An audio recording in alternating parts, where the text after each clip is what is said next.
রাতে গাছের ডাল এবং ফল কাটা যাবে কিনা। গাছের ডাল এটা রাতে কাটা যাবে কিনা।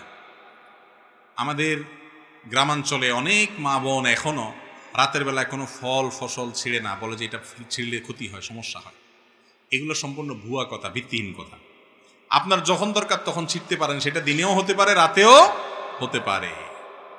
অনেক মা বোনরা এরকম আছে, আমি নিজেও দেখেছি যে একটা লাউ ছিঁড়ে দিবে, ছেলে ঢাকা যাচ্ছে নিয়ে যাবে, বলে না না রাইতে এখন ছিঁড়া যায় না, একটু সকালে ছিঁড়তে হবে। এগুলো আমাদের মন গড়া মাসালা, কোরআন হাদিসে এরকম কোনো কথা বলে নাই। আপনার প্রয়োজন হলে কোনো গাছের ডাল, কোনো আপনার সবজি, কোনো কিছু এটা রাত্রেও ছিঁড়তে পারেন, দিনেও ছিঁড়তে পারেন।